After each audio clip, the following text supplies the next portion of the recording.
all-encompassing spirit. From your life, many archetypes came forth long ago, when my life forces were not yet present. You were. I lift up my soul to you. I was in you.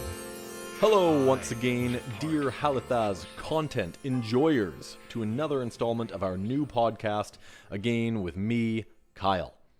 This episode I had the pleasure of sitting down and chatting with my dear longtime friend, Mr. Ian Campbell, who can primarily be found on Instagram at crookedmouthfolk, all one word, though we will have a few links in the description below where his other endeavors can be found. I've known Ian for, probably 15 years or so, as we did go to high school together, but didn't really get to know one another at that point. We both moved to Victoria, BC after graduating and got in touch over there, started hanging out, and pretty quickly started making music together. Black metal, obviously. As I stepped in to provide some drumming for his solo project at the time called Wraith, which grew into the band Harrow and its many iterations and lineups, all as the brainchild and soul and heart of Ian. We lived together for nearly a year with the expected ups and downs of late teen years, but to my utmost pleasure, we stuck through it all and have been in constant contact ever since, as each of us has undergone all of the trials of life that have turned us into the men that we are today. And on that note, Mr. Campbell has recently relocated to beautiful Lithuania, of all places, where he is a Waldorf teacher and general Minnesänger poet bard musical savant, crafting album after album of stellar music that I would broadly describe as folk, but certainly is not limited to some of the connotations you may or may not have with that genre title. In fact, the music interspersing this podcast in the intro, upcoming interlude, and fade out, is a track that he has done under the moniker Crooked Mouth from the album Earth Becomes Sun. The song is called Hero of the Sun. So if that doesn't immediately get you going to give a listen, favorite, follow, purchase, etc., you might be in the wrong place.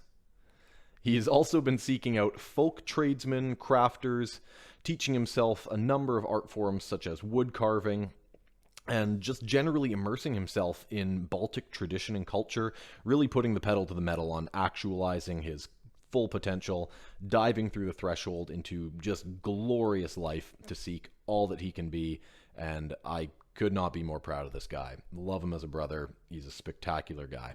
But enough of me talking up my old buddy. A few last statements before we get this underway, just as a preamble to let you know what's coming. Ian is a trained Waldorf teacher who has been walking this path, helping guide the youth of the future for a number of years now. I believe it was in 2017, 18.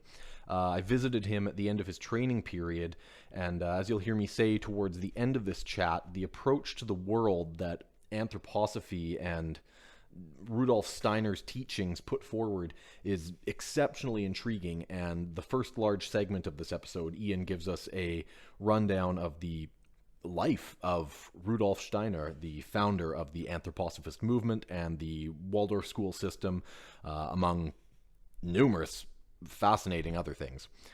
Ian did want me to say that while he is Waldorf and anthroposophically trained and inspired, he is not necessarily an authority figure on the subject.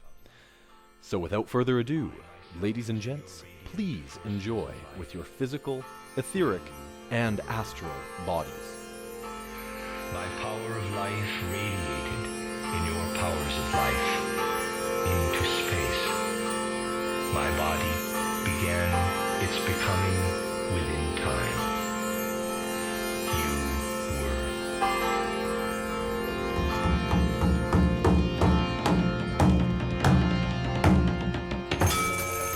Ian, you told me relatively recently when I started asking you if you wanted to come on this chat with me that Michael, the Archangel, is in fact a solar deity in the Steiner, Waldorf, anthroposophist pantheon, worldview. What are we going to call it? Let's launch right in with that. Sure. Well, what would you like to know about this being? Everything. How did he cast down the deceiver? Hmm. Okay, well, I guess I could start by saying so in anthroposophical parlance, we usually pronounce it Michael, just so you know, if you ever hear anthro people talking about Hmm. this being, they like to say Michael for some Yeah, one reason. who I is don't like really know God. why. Yeah. That's So, where to begin with that? Hmm. I heard that the I feel. Mikael is because he is Mika means one who is like, an El Elohim, one who is like Hmm. God. So I suppose to really get the scope of where that's coming from, I need to lay out a lot more about that sort of worldview. Please do. Um, Although, I mean, I guess I can just say if you know about Michael from Christian mysticism and the sort of apocryphal tales around the Bible and things like this, we know that Michael is the leader of the hosts of heaven, right, who battles against Lucifer during his rebellion.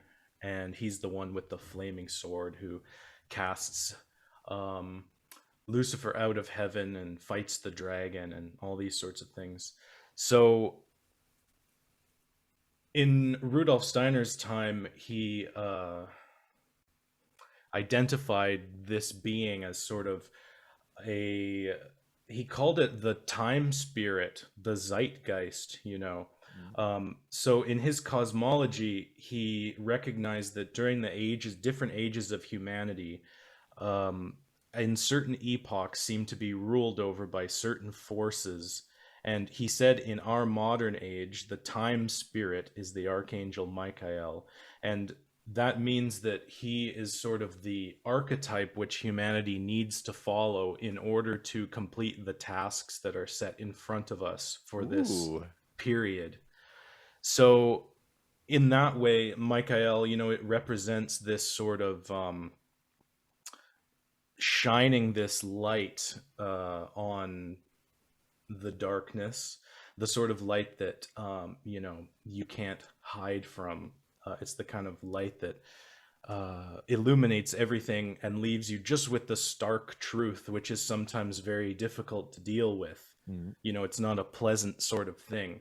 And he's often depicted with this sort of stern gaze, you know, because he's looking down at humanity with the um, how would you say? Uh, hmm. Sort of a stern fatherly approach, like, I'm Yeah, yeah. expecting a lot of you. Yes, exactly. Now, is that all permeating light?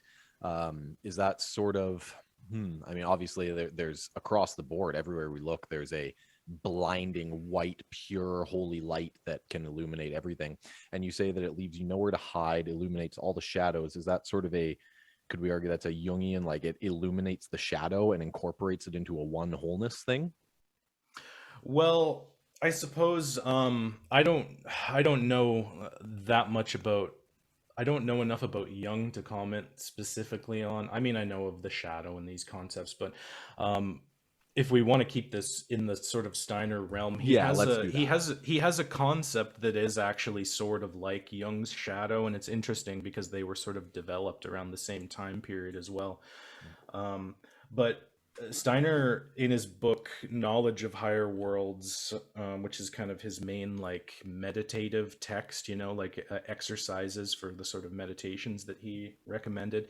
At the end of that book, he talks about this thing called the encounter with the guardian of the threshold.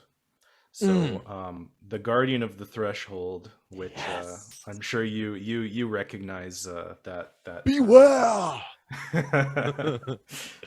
So, the guardian of the threshold is sort of this being that you can picture as standing between you and the entry into sort of spiritual knowledge.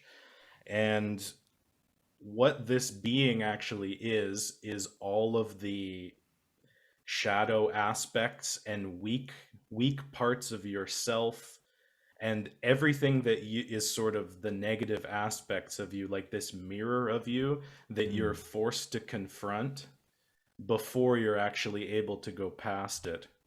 beautiful. And I think that the way that he talks about going past it is you kind of have this stark experience of seeing, everything that could be wrong, or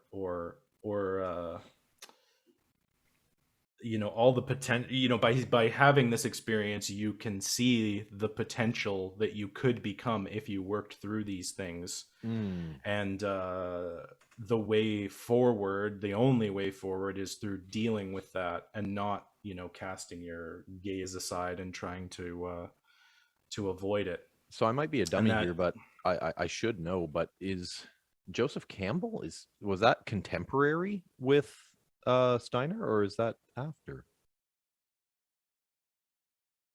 Uh-oh, we're a little frozen here. frozen. Okay, that's fine.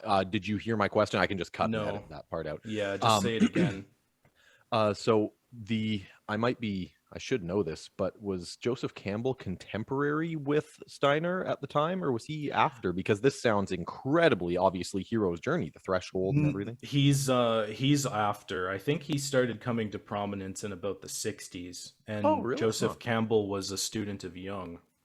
I Ah. don't think personally, but he had a Jungian sort Yeah, of bent to for sure. his work. I should have known Yeah, that. I should so have known Rudolf that. Steiner was I mean, I guess we should talk about the guy who we're talking about at all. Yeah, absolutely. I mean, um we'll get into whatever. Yeah, let's. How many steps back do we need to take? Why don't we? That kind of wrapped up the Guardian of the Threshold, eh? Like it's sort of the yeah. shadow self. It's the, it's it's the Darth Vader when Luke goes into the cave, right? It's Right, because right, I right, mean, right. even that edition of the Hero with a Thousand Faces has Luke Skywalker on the front, because the Mm. original three are that journey. But yeah, let's go off about Mr. Steiner King.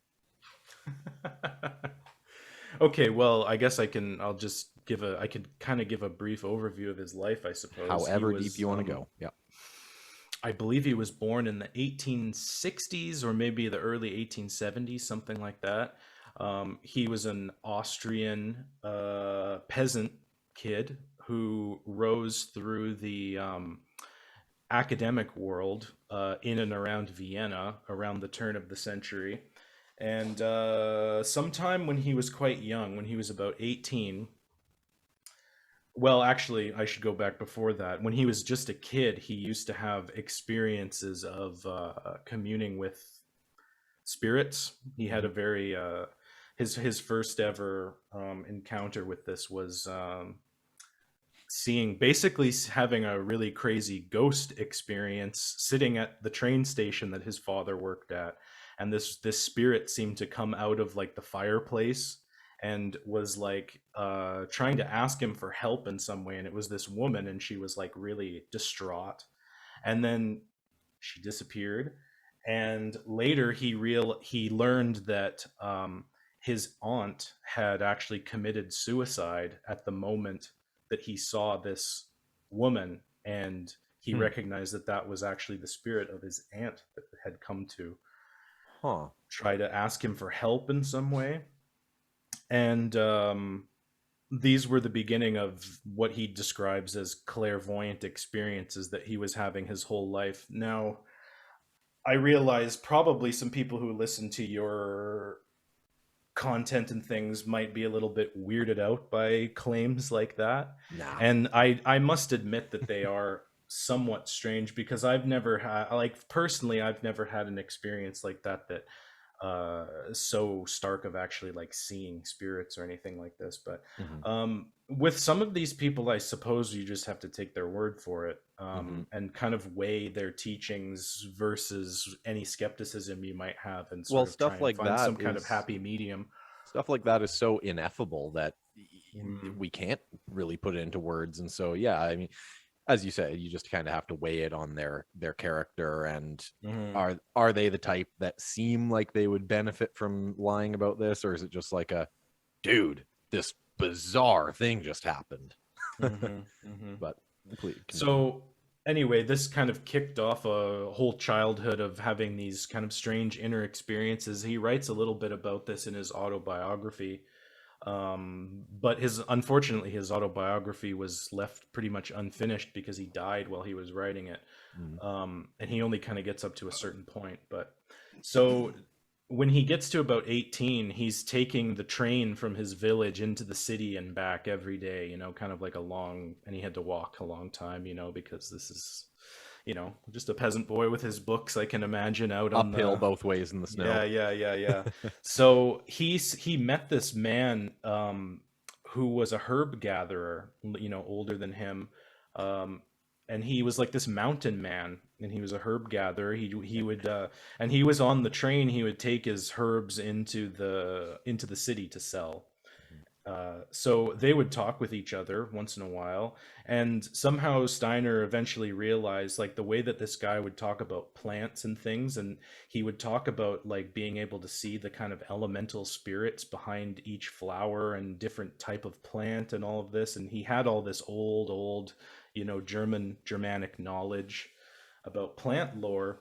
Mm. And then Steiner realized that, wow, this guy sort of sees things the same way that I do. And it was the first ever person who he had met who saw things the way he did. And Isn't that magical? this guy turned out to be part of a circle, an occult circle of this hidden master who's Steiner only ever refers to him as the M in letters that he wrote. And he Amazing. actually kept this guy's identity a secret for over 100 years. Amazing. And it was perhaps revealed who this person was a few years ago, actually, by some research by the people who run this website called the Panosophers.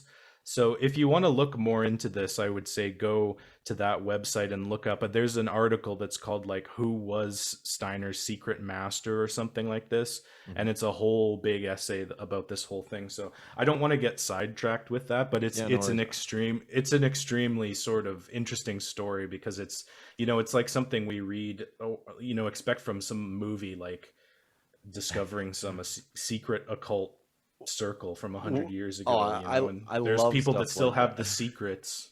I love stuff Anyway. like that, and that's where, I mean, that's how much of that is like a collective human experience in the collective subconscious, where there have been people like that through the ages. The mountain man, the hermit, who comes down, and only a few people ever meet him, to the degree that others think it's a spirit, that, oh, there's this person communing with a spirit, because we've never seen this bizarre old man. Cool. I've just made a open new tab on that. That's excellent. Please continue. Yeah.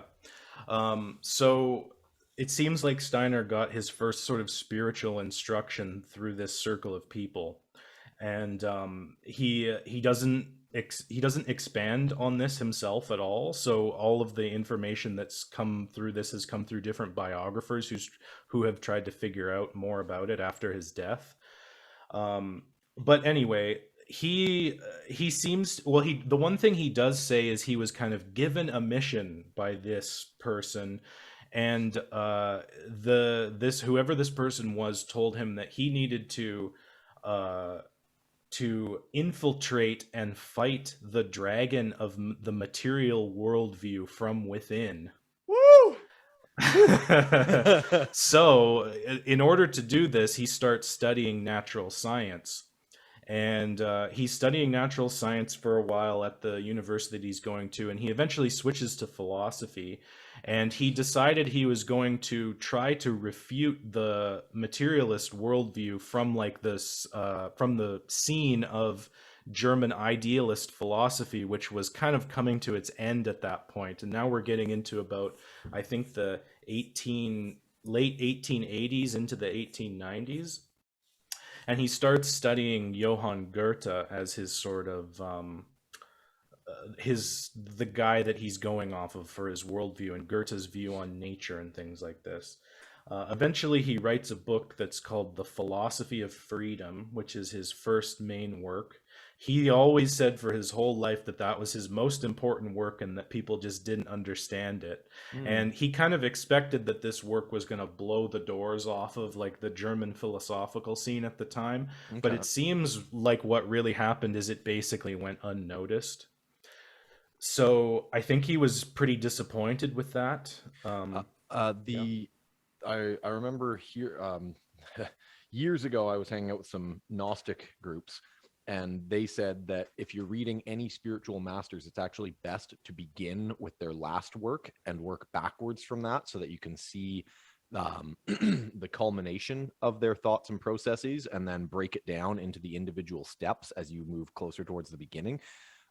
Would you say, if for someone who wants to delve into Steiner, would you say that's an approach to go by, or can you jump in randomly, or should we begin with this Actually, one? I wouldn't recommend that actually because his body of work is so massive that it can Oh, basically take you a lifetime to get gotcha. through everything. Fair. And his stuff does build in a certain way that if you go from the beginning, I think it makes a little bit more sense. Okay. And also the things that he wrote and spoke about have definite themes within certain year periods, and Hmm. a lot of times he's actually responding to things that are going on in the world, so that's like a Okay. big context of his work. Of So course. um so anyway, after the philosophy of freedom is published, he starts working in the Goethe archive in Weimar for a while, and then he works at the Nietzsche archive as well. And he actually met Friedrich Nietzsche once, when Nietzsche was very, very ill, though. And he describes this. I think I read this somewhere of he had an audience with Nietzsche in his house, and Nietzsche was kind of just sitting there a little bit catatonic. But Mm. Steiner said that he had this clairvoyant experience where, he was seeing Nietzsche kind of just laying on the couch, maybe covered in a blanket, but above him, above his head, Steiner was like perceiving this cosmic battle happening because, he saw the human being as sort of like this um, center where all these forces from the universe converge, and sort of in every human you can perceive cosmic forces coming together in some way. And for him, Nietzsche was a huge influence as well Oh, that's because he was spectacular. I remember reading as well that that is strikingly similar to Miguel Serrano's final account of the last time that he met with Carl Jung, and that he was mm, kind of just zone. Oh, I'm pretty sure it was Jung. It was either Jung or Hesse. I think it was Jung. It might have been Hesse, but anyway, he says that he was speaking to him, looking him in the eyes, and he's just kind of not there. And then he says, "Oh, of course, I forgot. He's an ascended master." And he looks and he speaks above mm. his head, and then the body responds when he's speaking above his head. And so Oh, that's interesting. that's very very intriguing that it was a similar response between Steiner and Nietzsche. Cool. Hmm. Please continue. The body is a battleground of cosmic forces. Yes, yes, indeed. So, okay, after I'm gonna jump forward a little bit. Hmm. So, um, in this meantime, in sort of the occult world of the early 1900s, now we have, of course, the Theosophical Society that was founded by Madame Blavatsky in I believe, in the 1875, something like that. So Blavatsky has passed away by this point, and the Theosophical Society is being led by Annie Besant, an English woman, and it's becoming quite a cultural force at the time. And I don't know the exact, or I can't remember the exact details of How dare how you? Steiner started getting involved. I'm sure I think he gave a lot of lectures. That's one thing I need to say. So Mm. most of his content that we have come from actual stenographic reports of his Mm. lectures, and he gave something like 4,000 lectures in his lifetime, and most of them are recorded, and a bunch of them are still not published over 100 years later. There's a huge chunk of them that are available in English, but a lot more that are available in German. That's so intriguing. So he was lecturing about things like world history and things like this, I think, and he met some people who were involved in the Theosophical Society, and he started giving sort of private lectures for them in their homes. These people at the time were sort of, it was a lot of like wives of wealthy aristocrats and things who were into this sort of stuff, like this sort of people who had, you know, leisure money. They were the ones who were into the occult at this time for whatever reason. So for many years he was interacting with these kind of high society people, and eventually Annie Besant asked him, or someone asked him, I'm not sure if it was her exactly, but they wanted to form a German section of the Theosophical Society, and they asked Rudolf Steiner to be the head of it, and he said, I will be, but I'm going to do things my own way. Like, I'm not going to be sort of under the thumb of some kind of orthodoxy. And he said, if you can accept that, then I'll do it. Good man. So he started doing that, and he was publishing magazines from his house and things like this, and sending them out all over the country, getting, you know, traveling around by train, getting groups together, giving lectures, things like this. And eventually that just builds. So I think he became the head of that in 1904. And then in 1912, there's like big drama with the Theosophical Society. Again, I don't want to get too waylaid on that, but it's called the Krishnamurti affair. You'll see it referred to as, and it's when, you know, the Theosophists had found this little boy Krishnamurti, and they were like raising him to be the world teacher. I recall. And they were about to proclaim him the reincarnation of Christ, you know, and Rudolf Steiner had a big problem with this. You know, he said, Christ has come in the flesh once. The second coming is not going to happen in the physical world. Like, you guys are out of it. You know, and really, if you read theosophical literature of that time, they went far out. You know, like far literally to other planets and galaxies and stuff like this. Oh yeah, like it's the literature of that time from the Theosophical Society reads like. I don't know, like some kind of bad fan fiction of like Atlantean proportions. I don't know. I don't even know what to say. It is pretty entertaining, but I don't know how much validity it actually has. Yeah, of course. But that's what we want to do. We want. I personally like to have a good balance. I mean, I love to death the idea of like crashed alien spaceships beneath the Antarctic ice. Do I genuinely think that they're down there? Probably not. Unfortunately, I would love to think that they are. Well, I mean, these sorts of things. We need to leave some room for this kind of imagination in life, I think, because it really makes things so much more fun. Oh, totally. Even if we realize we're doing that on purpose. I guess it's important to realize when we're indulging super far in things that really are way over the top. I mean, the evangelist approach to flat earth and chemtrails that some of these folks have, like, if you don't think that they're spraying us, you have been sprayed too much. But anyways, yes. Ultimately, there are far better back to there are far better ways to poison a population. Seed oils, avoid them at all costs. The blue helmets are bringing them. The blue helmets are bringing the seed oils. All right. Well, on that note, I'm very happy to be living in a country now that has really cheap dairy. So, you know, God, the dairy mafia here is just criminal. Hey, not to incriminate you, but are you able to acquire raw dairy there? Actually, I don't know if that's legal or not. I have inquired about this, and I think it is, but I don't know. Nice. Well, find out and make me jealous. Make me very, very jealous if you can drink right from the ungulate. No, they're not an ungulate. Is that ungulate? No, ungulate is uneven toed. Drink right from that cow udder anyway. What is an ungulate? What's an ungulate? I'm going to be dumb. Okay, you've been eating too much raw liver, dude. I haven't done the raw liver in quite some time, actually. Cooked, but what I do now is I cook up a huge, deep cast iron pot of kidney, heart, and liver, and then I food process it with some nutmeg and apple cider vinegar. Jack Donovan told me that nutmeg trick. unbelievable. Immediately covers over that like weird organ taste when you can tell like, this isn't flesh meat. He was just like, how did he phrase it? He said, somehow the magic of nutmeg makes it go from this was dead recently to, this is a highly palatable quality dessert meal. And it's amazing. Nutmeg covers over it incredibly well.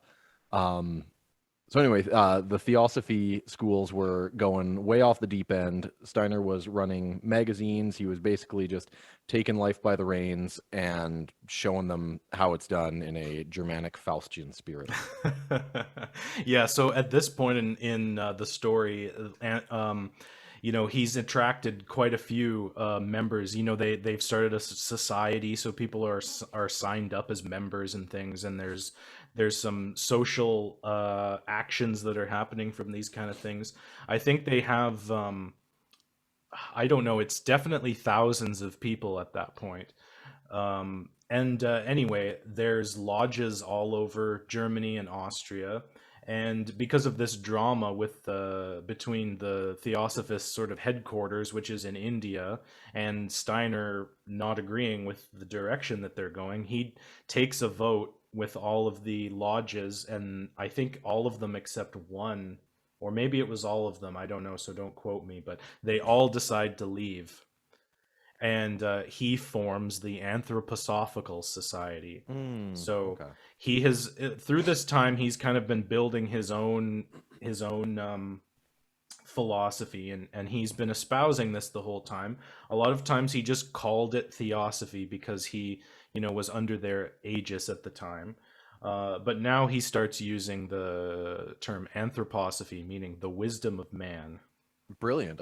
Now, man, how do you think, not to derail us too much, but I guess it's just the nature of conversation and tangents, but so he literally, by force of character and conviction alone, basically got invited in to speak for an existing group and was like, okay, you know what?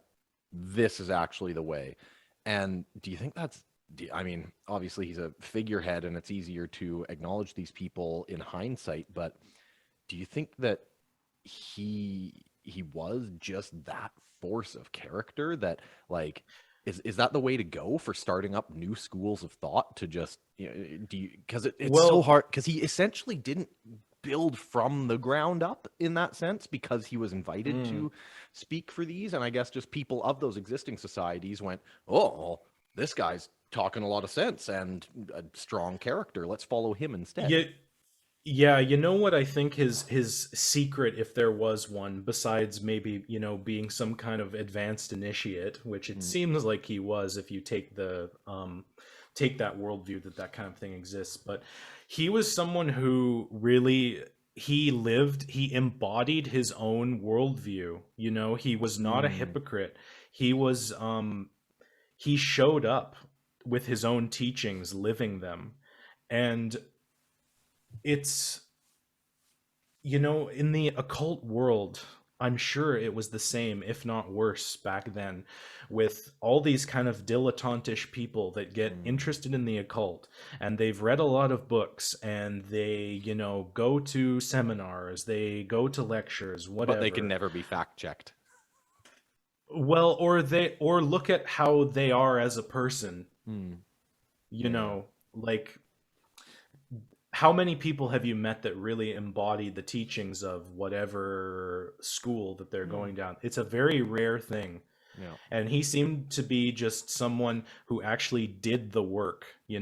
This is why I think we don't have more initiates in modern times, is that people just don't do the work. Mm, I think it's there to be done, and people just don't do it. And I mean, I don't divorce myself from that either, because we all have problems with this kind of path. It's not an easy thing to mhm.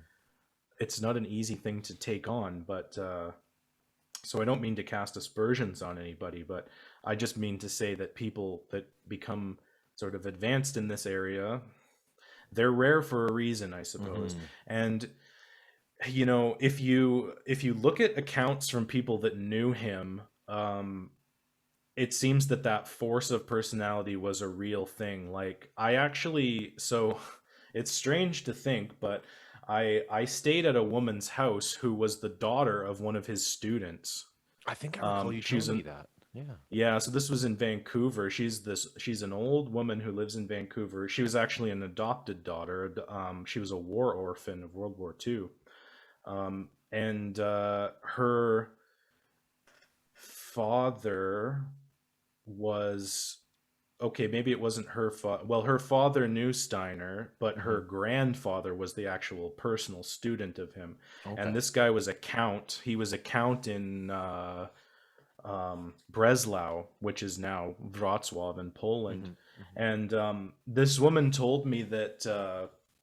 So she told me the story of how her grandfather got involved in this, and I guess her grandmother was one of these high society types who ended up kind of dragging her husband along to the lecture of this. Oh, there's this mystical guy having a lecture. Let's go see it. That's I've so heard neat that good it was things the about him. That's so neat that it was the women who were drawn to that because typically, Mm, and I mean, I would assume that the overwhelming majority of people that are following the Halithaz content are guys, but mm, typically, like through high school and stuff, it's girls and women who are first drawn to that stuff, and usually it manifests as, oh, I'm Wicca and crystals and that mm. sort of stuff. But yeah, I think that women are more drawn to that ethereal aspect of existence first. Neat. So Yeah. drags her man along to, you need to come listen to these Yeah. ramblings, and he's just like, let me go back to the So factory. oh, I think he was an agriculture baron, this guy actually. Oh, that's right. You Um said wealthy. Yeah, yeah.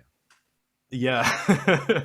So from the story that I was told, after the lecture, they're both back outside again walking home, and the man is really silent, and I think just this air of like being really struck by whatever he just heard. And his wife was saying, "What did you think? What did you think?" And he just wasn't saying anything. And then he kind of stopped, and he looked at her and said, "I give my life to this man." Amazing. Like quite a it's like I got goosebumps when I heard that the Oh, first me time. too. Yeah, yeah. And anyway, yeah, so that guy was the one who he was the count who was responsible for putting on the conference where biodynamic farming was invented. Oh, okay. Yeah, you said he had a farm deal. Okay. Yeah, Like, cool. Amazing. yeah. So I guess that dovetails into sort of, I can finish the Yeah, biography story. yeah, I guess I perfect. can really condense this last bit here. So the Anthroposophical Society is formed. Then World War One breaks out, Hmm. and I don't know. There's so much to go into with those years and what was happening with the society at that time, and it's all very interesting. But I don't know if I want to get too stuck on it, because I want to get to the We can sort see if of we get back to it after you wrap this up, for sure. yeah. I'd like to get to the culmination of his work, which was all the social inventions that all happened in like the last 5 years of his life, actually. Mm. So basically, let's just say World War One happened. Mm. It was, afterwards was a catastrophe for all the German countries. The Treaty of Versailles happens, and then hyperinflation begins, and all this. It all starts to fall apart for them. Mm. And Steiner at the time was pushing this political theory that he developed called the threefold social order, which he thought would be an answer to this chaos that might actually fix things before they got too bad. And this was in like 1918 and 19, before the Weimar Republic was put together. So he thought he had just the enough, a little bit of a chance to maybe inject some of his ideas into the culture. And he had a couple like big political figures at the time who were into it. Hmm. But it basically all just fizzled out. Yeah, yeah, yeah. So what happens then is, there's one of his followers is a wealthy owner of a cigarette factory called the Waldorf Astoria Cigarette Factory, a man named Emil Molt. And interesting side note about them, I heard this story about in World War One. You know, they would make the cigarettes that got sent to the German soldiers on the front line. Mhm. And Emil Molt was a devoted anthroposophist, and Steiner had made something called the Calendar of the Soul during this time, which is it was poems for every week of the year, you know, and it's sort of like trying to embody the spirit of the time and get people back in touch with like the rhythms of nature. And I guess they actually put in verses from the Calendar of the Soul into these cigarette packets Oh, because they were cool. hoping they would reach the soldiers and, you know, give them something to Beautiful. maybe, I don't know, calm them a little bit or something. Sure. And there's also stories about things like, you know, Steiner is at this time, he's becoming kind of a name in Germany. And there's stories about, you know, followers of his later, you know, being soldiers in the war and like finding copies of his books in the like packs of dead soldiers. And they Huh. like pick up the book and they're like, what's this? Occult science, Rudolf Steiner. I've heard of this guy. Wow. And then they read it and they become, you know, a devotee basically for the rest of their lives. So That's it's some really incredible. crazy things that you hear about that time. But anyway, back to Mr. Molt. You know, he's got a bunch of money, and he has a factory, and he has a school attached to this factory, which was a school for the children of the workers. And I guess maybe that was not so uncommon at the time. Mhm. And Emil Molt says, how do we get anthroposophy into the world more? How can we make a difference in society to promote spiritual ideas, to promote, you know, non-materialism, to raise children that aren't going to wage another war like we just had? And Steiner in the early days had been giving lectures about like, here's how, you know, in my opinion, here's the development of the child spiritually, and here's the sort of things that you should go off of if you wanted to educate your child in a spiritual way. And at the time, no one really listened to those lectures. They just didn't make an impact. Mhm. And so it seemed like it was too early. But at this time, Molt went to Steiner and said, I want to make a school and I want you to be in charge of it. And from there, Steiner gathered a bunch of his students, some of whom were teachers, some of whom were not. A circle of 12. He was very specific about that. And they created the first Waldorf school, which Yeah, I people saw may that have coming heard with the of. name that you said. That's very cool. That's as soon Mhm. as you said that, I was like, oh, okay, I see it. That was quite the Yeah. foreshadowing when you said that. Yeah.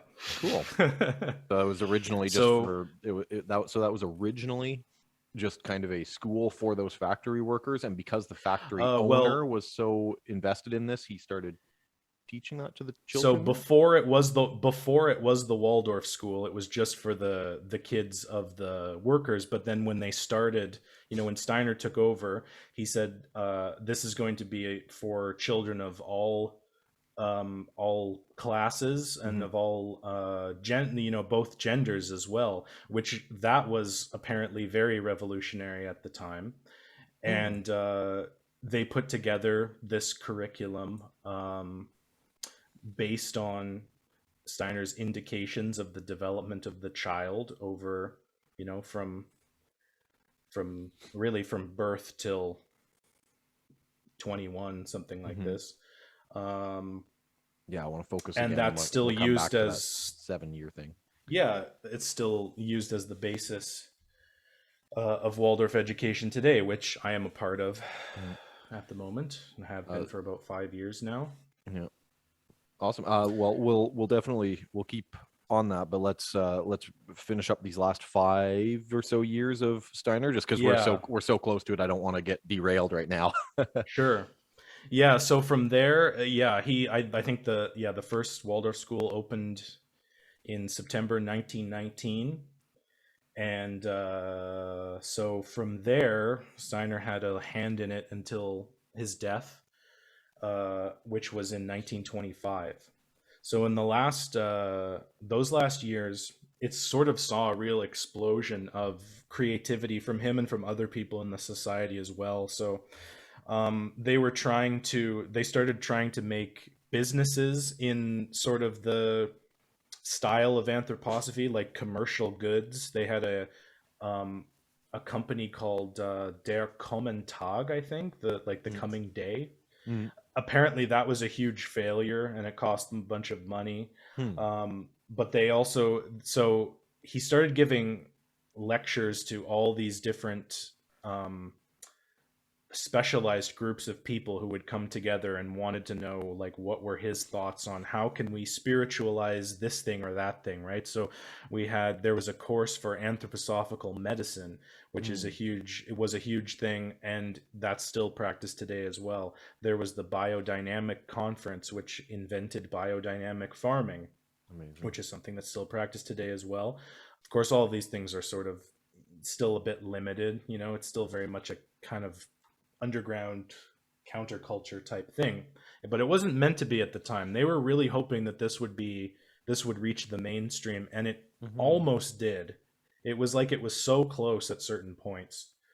um and what else do we have? So medicine, farming, there was a bunch of priests, Christian priests, who came to him and asked, how can we rejuvenate the Christian religion, because it's become so stale for us, Mm. and how is Christianity actually relevant in the modern world? They created new sacraments and some really intense things. And they formed a group that's called the Christian Community. And Waldorf schools started opening up in other German cities, and also one in England as well. And so there was a lot of drama within the society too, which is interesting to read about if you're into that kind of thing. And he ended up reforming the Anthroposophical Society into sort of a new form, but that was only in the last year of his life. Hmm.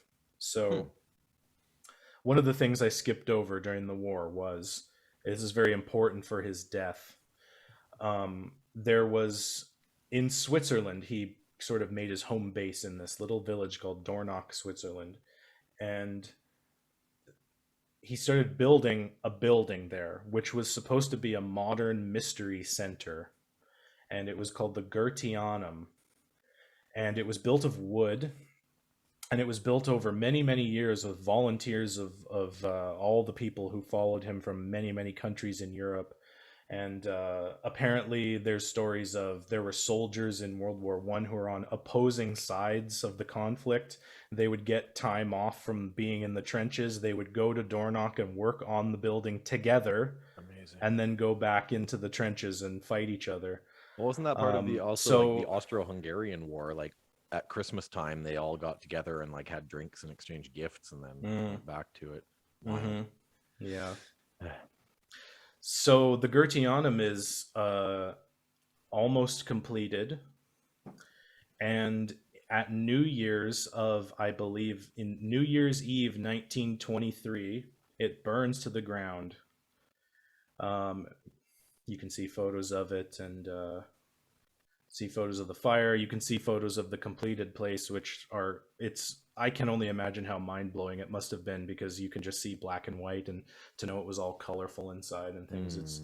I would really recommend looking that up. It's like nothing you've ever seen. It's like a completely new form of architecture. Basically, the idea was that forms are metamorphosizing as you move through the building.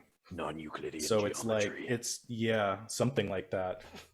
Like taking a trip through like projective geometry in physical space. Well, the only pictures that I have seen so far of it, like I haven't Googled it, but I saw the Bolzer Hero gatefold pictures of them where they have it mirrored and stuff too, so it's even more trippy. But Yeah, that's in the new one though. That's Yeah, in the yeah, new well, building, yeah, which yeah. is standing today. Bolzer So did they not take rebuilt the pictures in building 1922. afterwards. I don't think. So yeah. So they ended up rebuilding the building in concrete. Little ironically. So is anyway, there going to be a big like 100-year anniversary thing of this? of the burning down and the Of rebuilding? the fire, I'm not Yeah. sure. I'm not sure if they have plans for that or not. Because when you say the like Um, New Year's Eve of 23, was that like the New Year's Eve of going into 23 or into 24? into 24, I believe. Gotcha. Okay. I might have to look that up, but Either way, the I 1 year think difference, that's if there'll be a 100-year anniversary of yeah. that, because that's, I mean, Hmm. spiritually, that is gigantic. This center that was Yeah. built by opposing side soldiers burning to the Hmm. ground on the eve of a new era. And I mean, we can argue the relevance of the Christian calendar or the Gregorian calendar on these things, but nonetheless, it's a symbol of a new January 1st, and it burns down. Yeah, Whoo! absolutely. And I mean, this was not lost on these people, Oh, for obviously. sure. There's endless writing about sort of the spiritual, you know, spiritual interpretations of what happened with that event. And sort of Steiner himself seemed to think that it was almost like a huge sacrifice. It Mm, was a sacrifice that, and now now that building is sort of available in the etheric world for mm, anyone to experience if they can try, because it's not on the physical world anymore. yeah. um, so after that happened, he basically he was still working extremely tirelessly for the last like year and a half, and he got really ill. He had some kind of a stomach ailment, and it's never really been said what he actually died from. But a lot of the anthroposophists, they have a more esoteric view of this sort of thing. They say that, Rudolf Steiner worked so hard on this building, he tied his etheric body to Mm, this structure, for and sure. when it burned, it took so much of his life force away that it couldn't help but, Oh, I can see that. you Yeah, yeah. know, so he became ill, and I think he gave his last lecture in the fall of 24, Hmm. and he was basically confined to living in his studio in a bed for the last about 6 months. And he was still writing books, writing letters Just constantly, tireless. handling business, handling the Waldorf school and what should be going on with it. And one day in the spring of 1925, he passed on. Man, what a figure. Like I just through you, I'm aware of him. Like you see Waldorf schools all over the place. Um, and I'm sure that a lot of other people around do. They probably know of, like, oh yeah, there's one over there, but maybe don't know entirely what it is. But what a figure. My God. I think it's going to spur a lot of people to go pick up some books. And on that, I know I asked earlier, but like, what would you say would be the first three books, the first three worth really diving into for people?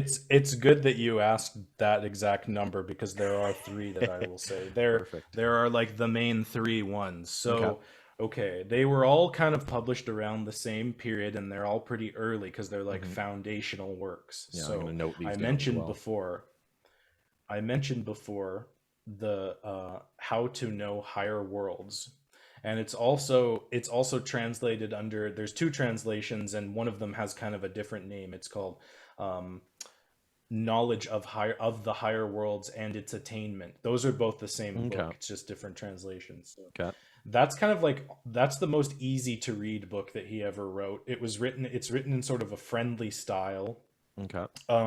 compared to his other ones, and it's the practice book. It's like the beginning of anthroposophical meditations and things like this. But Okay. um, it's kind of it. I need to stress it is the beginning actually, and he Hmm. always meant to write a sequel to it, and he never did. So this kind At of least not path in has this been world. taken up by right. This path has been taken up by many people over the years who've written books to expand on it, and they add new exercises and new sorts of things like that. Um, okay, so that's that book. Okay. I would recommend, yeah, it's the first one I said, but I'd actually read it last out of these three. Hmm. The first one to read is just called Theosophy. So Theosophy is outline of the anthroposophical view of the human being. What is the human being in the core sense? Mm. So in anthroposophy, you hear a lot about these like different spiritual bodies. So you have the physical body, you have the etheric body, you have the astral body, you have the I, capital I, the higher self, this kind of thing. And definitely more things within that scope as well. All of that is outlined in that book, as well as thoughts on reincarnation, karma. There's a really weird chapter on auras, which I never got into. And so that's one of the first of his that I read. And then the other one, this is a massive kind of tome of like clairvoyant fucking download stuff. Okay. It's occult science, so it's another one that I mentioned earlier. Okay. It's the history of the entire cosmos through different incarnations of the earth, through different epochs that are lost to humankind. Like You're lost to Atlantis, history, Mu, the kind of thing Lemuria. that you're really into. Yeah, Yes, totally. yes, Well, yes, all of these kind of things. I'm so intrigued, but I'm And glad that also periods of history before the physical earth even existed, Yeah, before totally. physical matter even existed. Yeah, I'm So glad that this is some far out stuff. I've got a foot in this at least because of that couple months that I spent hanging out with that Gnostic group that were, Gnosticism essentially died out in Egypt, I think it was, but it's sort of like the teachings have essentially continued. Greece, I think. Yeah. Where this particular group were students of Samael Aun Weor, like Samael Aunweor, another happened to be Latin American, some South American, I can't recall which country. And yeah, I read a couple of books by them. One of the ones, I can't recall the first one that they recommended me, but they gave me a copy of one called The Revolution of Baal. And yeah, it totally went all through that stuff, how just the descending spheres of human existence, where we are just the physical incarnation of our same bodies on the ethereal, the astral, and so on, so back up. And I recall seeing at your school on the island the sort of graphs of like it was all these interconnected sort of gears that stacked on top of each other, of like cycles within cycles within cycles. I loved it, and it was so cool because at the time that I came over for that, and when was that, 2018, was it 19? I think it was 18. Anyway, regardless, when I came over for that, seems about right. I was reading so much at that time, and I had this feeling like just something was really reaching out for me that was on all these wavelengths at that time, because everything that was said there from that lecture and all the like graphs and charts that I saw and everything that you were talking to me about, and I was reading Serrano at the time, and I found those Gnostics on the mainland that were coming up from the States at the time. And all of it was just like click, click, click, clicking into place and bolstering the more broadly sort of pagan worldview that I still, I'm still kind of on the fence. I don't know what I am. Like all the Christians at my church, not all of them, the ones that know that I'm not a Christian are like, what do you believe? And I'm like, I don't know, man. I don't know. There's a whole lot of stuff that I'm preaching the gospel of I don't know. But so one of the things that I scribbled down a couple notes while you were talking there. I hope you didn't think that I was on my phone or something, disrespecting you. But the big thing here that I get about a lot of this stuff that is really inspiring, gets me fired up, but it's focused on not this world. It's focused on other worlds. It's focused on my kingdom is not of this world. And so in that sense, I find that there is a lot of, I don't know if I would say Christian so much as Eastern, because I think that I think the historical Yeshua was influenced heavily by this Eastern mysticism and this ascendance, Tibetan monks, sort of all the stereotypes that we see of the ascetic monks that forego this world in favor of others, and whether we attain the rainbow body or not. But so how would I go about this without dancing around it? The material versus the non-material. How much would you say the anthroposophical movement focuses on the non-material world versus bettering the material world? Because obviously if Steiner himself had only focused on the non-material, then none of his benefits would have reached us with the farming and everything. So are we trying to reascend our physical world back to what it was, or are we trying to unite the physical world and those past epochs into like a eternal present in a way where we're combining the past with also where we're going? Yeah, it's a really good question, and it's something it's a reason that I liked this system of thought, or I don't know what exactly you call it, worldview, whatever. I would say more of the second thing that you said. So for me, the attractive part of this philosophy was always that it is very grounded in the practical world, you know. This is what I talked about with Steiner needing to fight the dragon of materialism from within. It starts from the human, and the idea is, okay, so you know, Steiner interacted with a lot of like occult people of the times that he was around. You know, he was aware of all the other currents at the time, and there were a lot of them, you know. And he was always very critical of people who were doing things like spiritism or even magic, which he sort of approved of in certain ways but not others. He called a lot of things black magic, you know. And by that he had a more of a broad meaning than just like being evil or something. So what he was talking about is when you're trying to like pull the spiritual down into the material, he said, no, that's not the way to go. Actually, the way to go is to raise the human being up. Fuck, love it. You know, we have to start from ourselves. And you can think of it as like what you were saying about the past and the future and molding these things. What came to mind was this idea of, you know, the lemniscate, the infinity sign. If you can imagine like yourself as being the center point of that infinity sign, and then the loops go around both sides and they come back in this like conversational sort of gesture.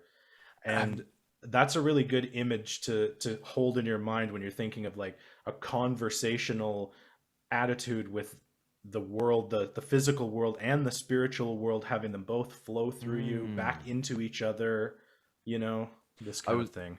I was talking with a friend yesterday about how much I also see a bizarre coincidence. Maybe it's just me because I'm going psychotic, but there's a bizarre overlap actually with the more I really love. I don't understand most of it, but I really love quantum mechanics and particle physics and theoretical physics. The amount of overlap between that stuff and all the spiritual things is unbelievable. Like when I read Brian Greene, Fabric of the Cosmos, and an elegant or Fabric of the Cosmos, Elegant Universe. I think he has a trilogy of it now. Like every chapter, I'm just like, oh wow, that sounds exactly like this aspect of esoteric school, and oh well, that sounds like this. And that infinity sign, that's a great example. Because are you familiar with what a Mobius strip is?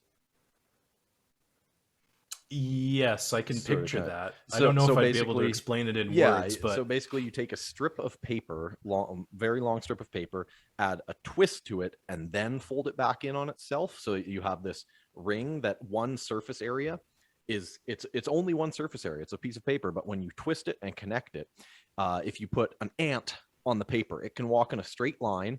It does a twist and turn. It ends up right on the opposite side of where it began, and then continues around, and then it ends up back where it began without ever having felt like it was returning. So that is just yeah, so the to its ultimate. perception, it's always on a straight line. But it ends up Right. back there, and so it's a spiral that time is cyclical, but it's more of a spiral, because if you take a spring, the spring is the easiest one to imagine just because it's a common everyday thing. If you hold a spring and you look down the length of it, it's just a circle. But when you turn it and imagine an infinite spring, that it's a circle, that you're always ascending though. So you're always coming back to these same themes, these same epochs, except you're always going up, as long as, well, hopefully you're not going down. I'm sure that there are some people that are going down. Oh, this is just like that last time that so and so did such and such. Yeah, man, I love it. Yeah, that's an image that has come to my mind a lot as well. That I also ascending circle. Yeah. I also You can picture see it it like in a your you can DNA see it spiral. in you can see it in life, you can see it in world history. And this is a part of the whole thing, being able to see the correspondences between the microcosm and macrocosm, it's an essential thing that we need to grasp today to kind of get rid of this materialist philosophy of everything broken up into little components that aren't related at all. All This, cohesive. yeah, the law of correspondence. Get into it. Yeah, beautiful. I want to touch one more time, sort of. I'm trying to wrap my head around. I love that. I never thought about that, the way you said, the way that he said, or the way that you said, the way that you said that he said, to, rather than bringing these higher spiritual elements down, to raise the human experience. Now, I've been to countless, how would I say it, like pagan rituals, for lack of a more specific term, where the gods are called. Now, do you think that that relates to, and I'm not either supporting or condemning, I don't know what school of thought I'm in right now, but is that do we call them because they are in this world? If we're talking about the Germanic gods in particular, the Indo-European god pantheons, are they in this world, or walk with one foot in this world and one foot in the other? Like Sleipnir has 8 legs, 4 for that world, 4 for this world. The Tibetan gods are depicted with many arms and many legs because they walk on all planes. Are we able to call them here because they exist here and all other worlds? Or are we calling them down into our physical world and limiting them by that? Are we trying to give them a temporary body here? Is there anything wrong with calling gods and spirits rather than going to meet them? Interesting. Well, I tend to think that I have a monist worldview. So to me, that means there is no other world per se, like that there's no other plane that I can't get into because there's some barrier there. It's But I thought there all was a guardian of the threshold. one thing, Well, the guardian's not stopping you unless you don't work on yourself. You know what I mean? Yeah, for sure. There is one cohesive whole, and it's just the human illusion that these worlds are separate. Yeah, and we this is a metaphor that's straight out of the beginning of the book Theosophy by Steiner. And I'm sorry for quoting Steiner so much because it's also a very That's what you're cliche here thing to for. do. Yeah, well, the cliche anthroposophist thing is just to be like, Steiner said this and Steiner said that and Steiner said that, and I don't want to be that person. Course. Yeah. But he said some really good stuff, so Yeah. I'm gonna use it as Yep. metaphors.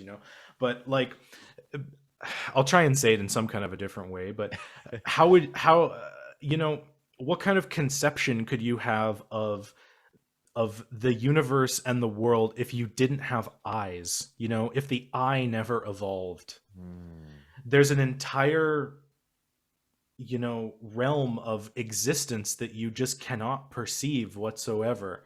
And it would be very foolish to think that we're at some kind of peak of evolution. So what is just all around us at the time, or all around us at all times, that we just don't see? It seems so simple that it's almost like a cliche, but I mean, I don't know. I can only imagine. And the idea in anthroposophy and things like this is that there are emerging faculties that we can actually work on in ourselves. And that's not to say we're growing a third eye or something like that, but our minds are like the key to unlocking these new ways of perceiving things. And the other thing to say is that things that are in your mind are not just existing in your brain, you know? Mm. Like that, I mean, that's another thing of the materialist worldview. And if you want to subscribe to that, I guess you're free to do so. It doesn't seem that inspiring to me, but you know, this is something that goes all the way back to, you know, Hermes Trismegistus. The universe is consciousness.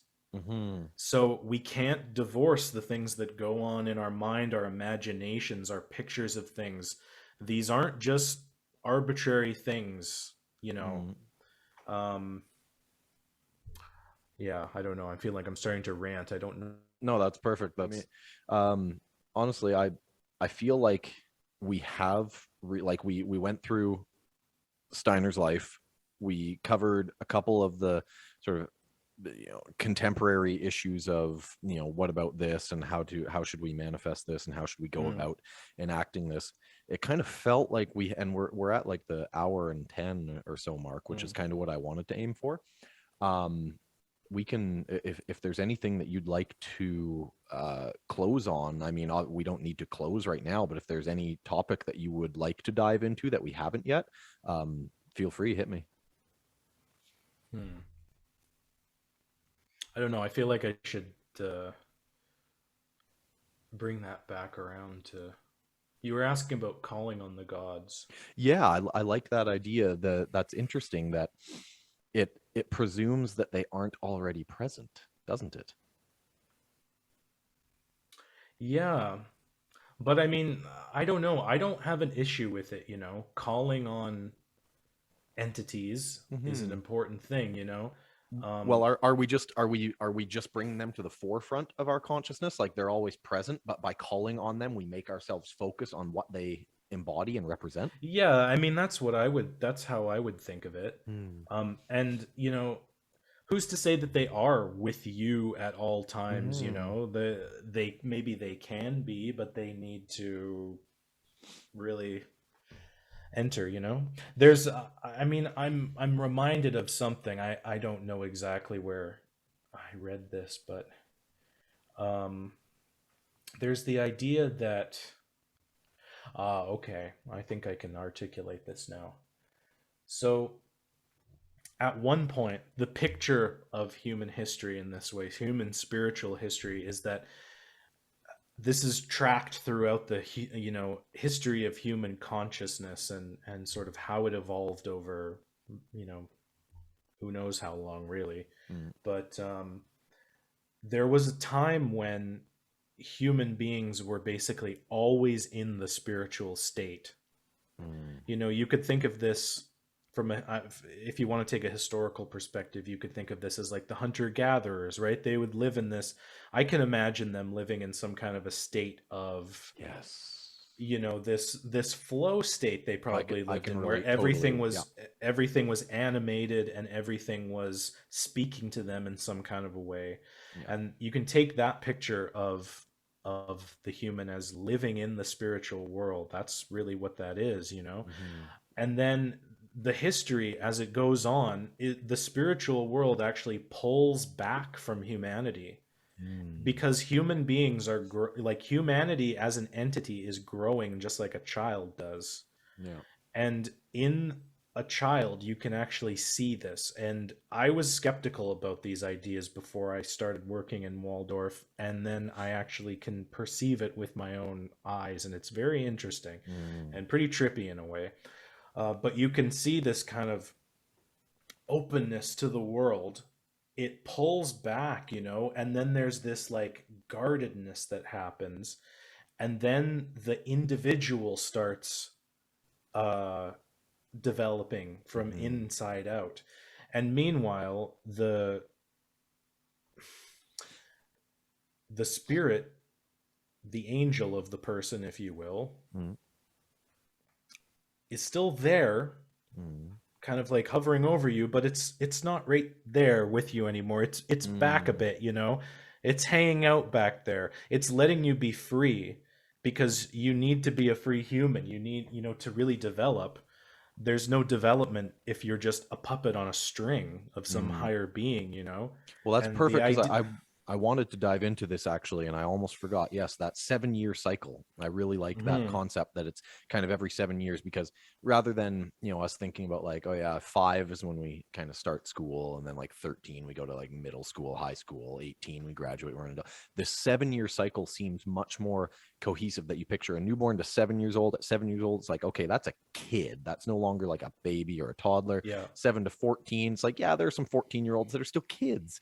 And then 14 to 21, we meet some 20-year-olds. It's like, okay, you're a little teenager still. Hmm. So yeah, this 7-year cycle is that sort of, I've said to people, and I might have said it wrongly, that a different angel or spirit sort of comes to watch over or embody. No, it's not a different one. What that's referring to is actually the development of all of the different bodies, like we were talking about, etheric, Mm. astral, ego, all of these things. Hmm. So the idea is that your physical body is born from, you've got it, it's there from 0 to 7. And also, I just want to say, like, the idea isn't like it's like 7 years exactly on your Yeah, birthday, yeah, anything like that, like you were saying.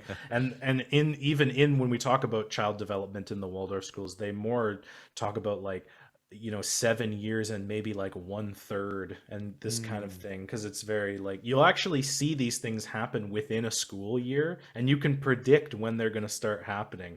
They happen around certain months. It's very interesting. Cool. Of course, it's fluid. Mm.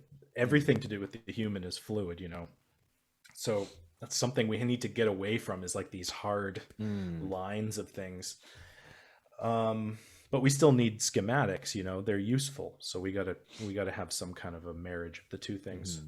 Mhm. Okay, the idea of, yeah, these 7-year cycles is, birth to 7 is the physical body is there, it's starting to grow, and you have the etheric body, which you can picture, actually, if you can picture the human being surrounded by some kind of like maybe an aura of color or something, just as a Mhm. mental exercise.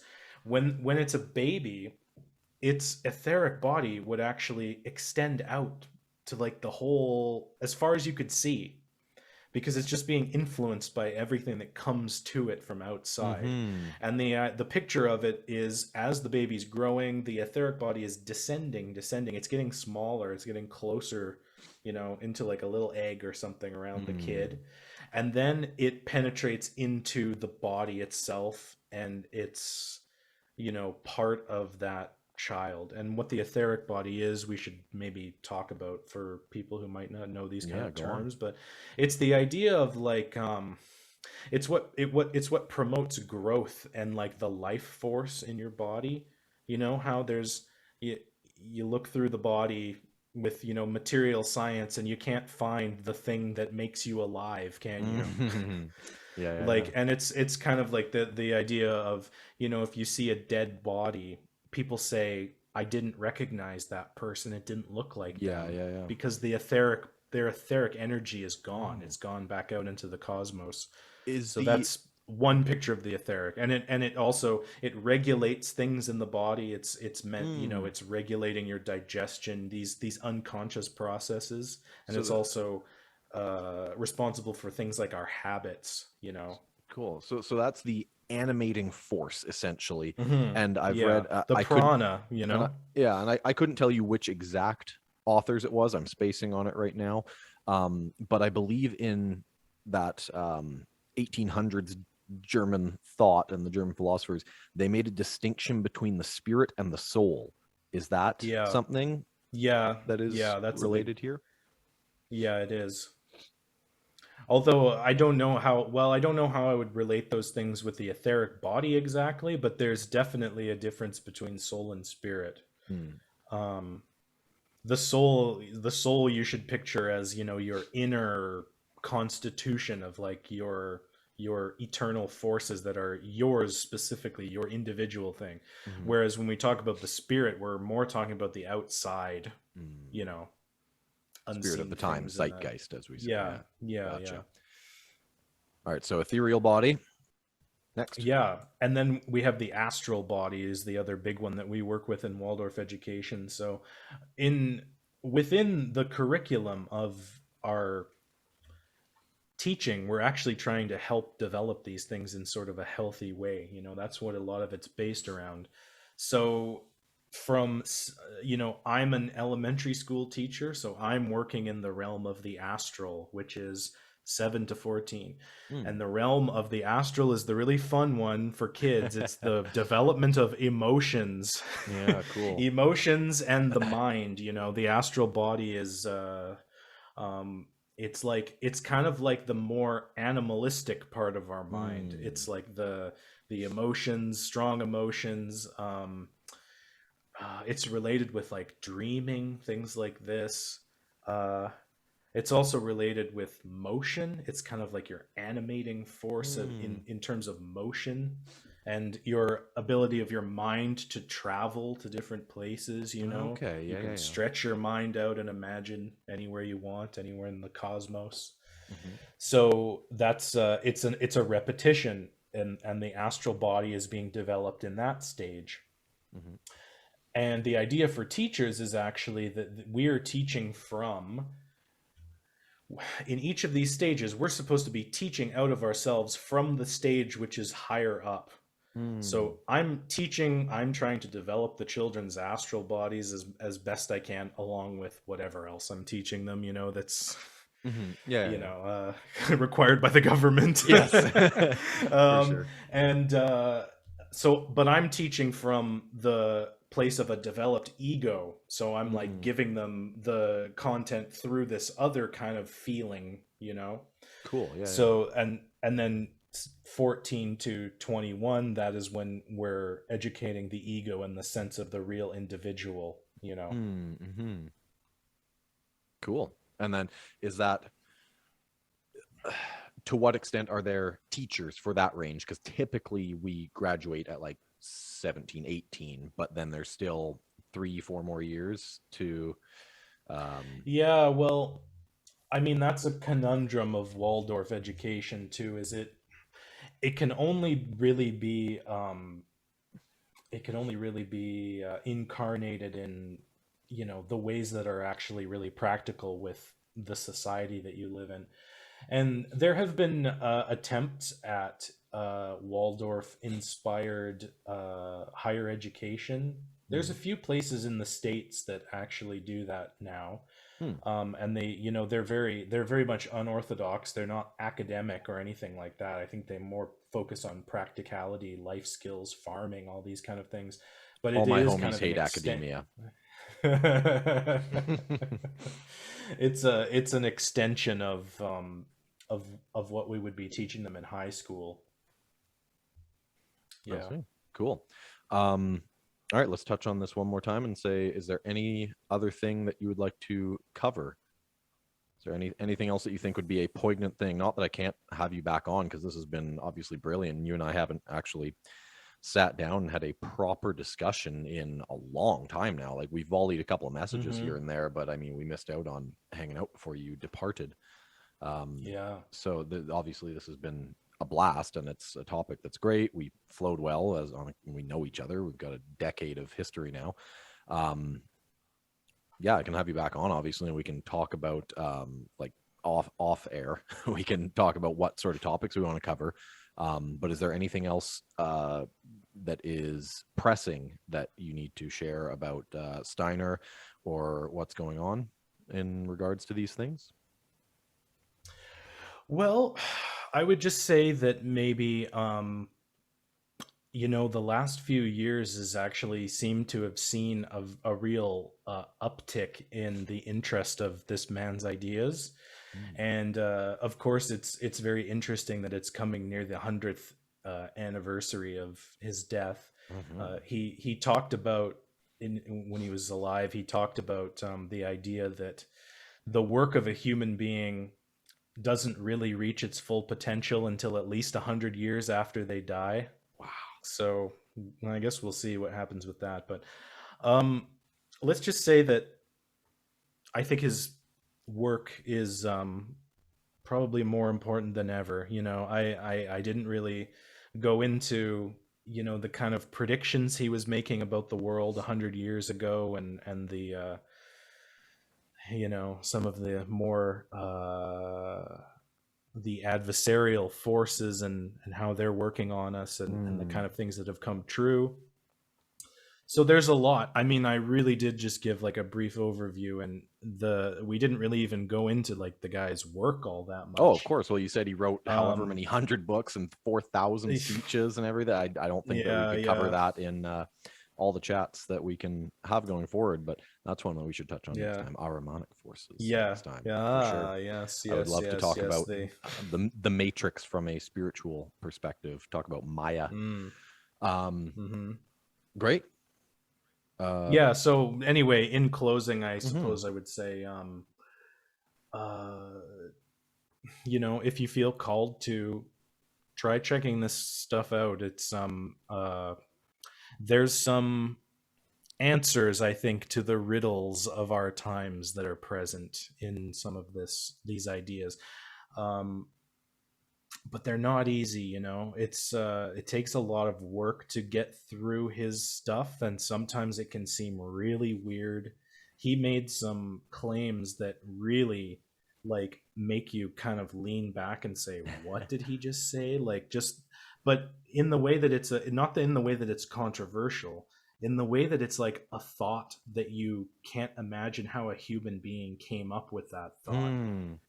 And that's the interesting thing. Is the challenge is, when you, with his work, when you have those moments, the challenge is not to like criticize and shy away from it and say like, that's nuts, what is he talking about? The challenge is actually to like dive into that and see what you can make of it.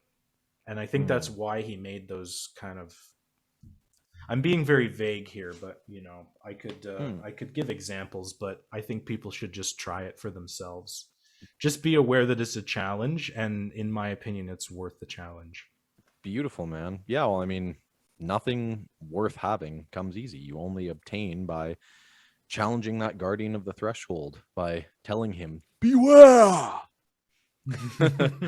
So, Ian, thank you so much for chatting with me. It was really lovely to sit down and discuss this in depth with you. I'm going to end the recording here, and you and I can talk for a couple more minutes. But everyone listening in, this has been Ian Campbell. We'll chat some more in the future, man. All right. Thanks, Kyle. Good to talk to you.